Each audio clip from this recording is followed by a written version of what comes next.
Tuhan berfirman kepada Musa, apabila seseorang berbuat dosa dan berubah setia terhadap Tuhan, dan memungkiri terhadap sesamanya barang yang dipercayakan kepadanya, atau barang yang diserahkan kepadanya, atau barang yang dirampasnya, atau apabila ia telah melakukan pemerasan atas sesamanya, atau bila ia menemui barang hilang dan memungkirinya, dan ia bersumpah dusta dalam perkara apapun yang diperbuat seseorang, sehingga ia berdosa.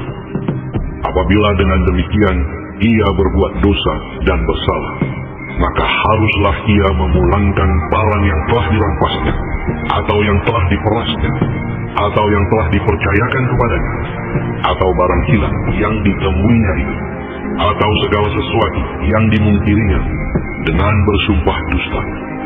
Haruslah ia membayar gantinya sepenuhnya dengan menambah 1/5. Haruslah ia menyerahkannya kepada pemiliknya pada hari ia mempersembahkan korban penebus salahnya. Sebagai korban penebus salahnya, haruslah ia mempersembahkan kepada Tuhan seekor domba jantan yang tidak bercela dari kambing domba yang sudah dinilai menjadi korban penebus salah, dan menyerahkannya kepada imam. Imam harus mengadakan pendamaian bagi orang itu di hadapan Tuhan, sehingga ia menerima pengampunan atas perkara apapun yang diperbuatnya, sehingga ia bersalah. Tuhan berfirman kepada Musa, perintahkanlah kepada Harun dan anak-anaknya, inilah hukum tentang korban bakaran. Korban bakaran itu haruslah tinggal di atas perapian, di atas mezbah semalam-malaman sampai pagi, dan api mezbah haruslah dipelihara menyala di atasnya. Imam haruslah mengenakan pakaian lenannya dan mengenakan celana lenan untuk menutup auratnya. Lalu ia harus mengangkat abu yang ada di atas mezbah sesudah korban bakaran habis dimakan api, dan haruslah ia membuangnya di samping mezbah. Kemudian haruslah ia menanggalkan pakaiannya dan mengenakan pakaian lain, lalu membawa abu itu keluar perkemahan ke suatu tempat yang tahir. Api yang di atas mezbah itu harus dijaga supaya terus menyala, jangan dibiarkan padam. Tiap-tiap pagi, imam harus menaruh kayu di atas mezbah, mengatur korban bakaran di atasnya, dan membakar segala lemak korban keselamatan di sana. Harus dijaga supaya api tetap menyala di atas mezbah, janganlah dibiarkan padam. Inilah hukum tentang korban sajian. Anak-anak Harun haruslah membawanya ke hadapan Tuhan ke depan mezbah. Setelah dikhususkan dari korban sajian itu segenggam tepung yang terbaik dengan minyak, serta seluruh kemenyan yang di atas korban sajian itu, maka haruslah semuanya dibakar di atas mezbah, sehingga baunya menyenangkan sebagai bagian ingat-ingatannya bagi Tuhan. Selebihnya haruslah dimakan oleh Harun dan anak-anaknya. Haruslah itu dimakan sebagai roti yang tidak beragi di suatu tempat yang kudus. Haruslah mereka memakannya di pelataran kemah pertemuan. Janganlah itu dibakar beragi. Telah kuberikan itu sebagai bagian mereka daripada segala korban api-apianku. Itulah bagian maha kudus, sama seperti korban penghapus dosa dan korban penghapus salah. Setiap laki-laki di antara anak-anak Harun haruslah memakannya.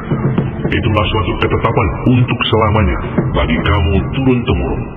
Itulah bagianmu dari segala korban api-apian Tuhan. Setiap orang yang kena kepada korban-korban itu menjadi kudus. Tuhan berfirman kepada Musa, inilah persembahan Harun dan anak-anaknya yang harus dipersembahkan oleh mereka kepada Tuhan pada hari ia diurapi. 10 eva tepung yang terbaik sebagai korban sajian yang tetap, setengahnya pada waktu pagi dan setengahnya pada waktu petang. Haruslah itu diolah di atas pandangan bersama-sama minyak. Setelah teraduk, haruslah engkau membawanya dan mempersembahkannya sebagai korban sajian, sesudah dibakar dan berpotong-potong sebagai bau yang menyenangkan bagi Tuhan. Dan imam dari antara anak-anaknya yang diurapi sebagai penggantinya haruslah mengolahnya. Itulah suatu ketetapan untuk selamanya. seluruhnya haruslah dibakar bagi Tuhan.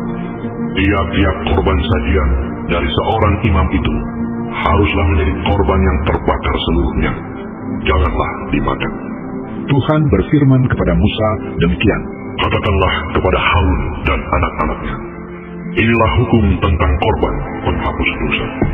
Di tempat korban bakaran disembelih, disitulah harus disembelih korban penghapus dosa di hadapan Tuhan. Itulah persembahan maha kudus.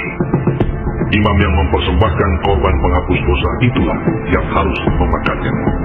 Haruslah itu dimakan di suatu tempat yang kudus, di pelataran kemah pertemuan.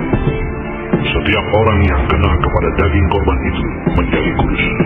Dan bila darahnya ada yang terpercik kepada sesuatu pakaian, haruslah engkau mencuci pakaian itu di suatu tempat yang kudus.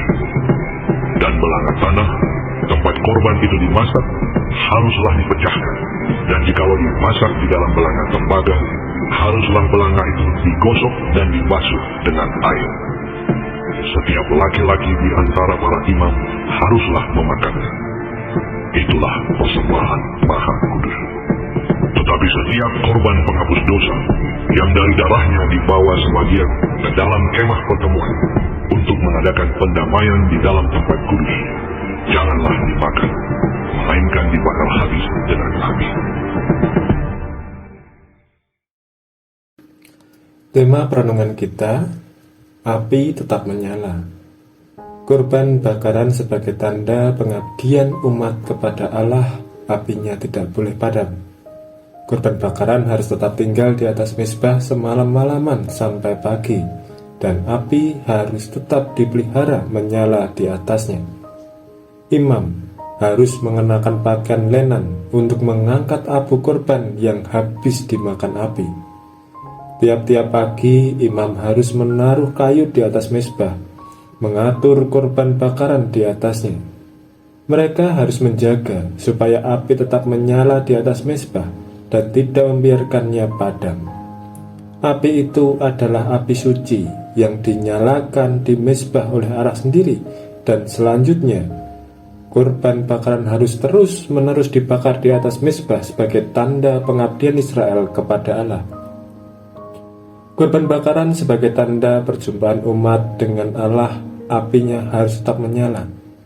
Dengan mempersembahkan korban bakaran, umat menyatakan kerinduan mengalami perjumpaan dengan Allah, dan ia pun berkenan untuk bertemu dengan umatnya. Korban bakaran memberikan pelajaran bagi kita bahwa api dari Tuhan yang ada di dalam dan di antara umat tidak boleh dibiarkan padam. Api itu harus tetap dijaga agar dapat tetap menyala.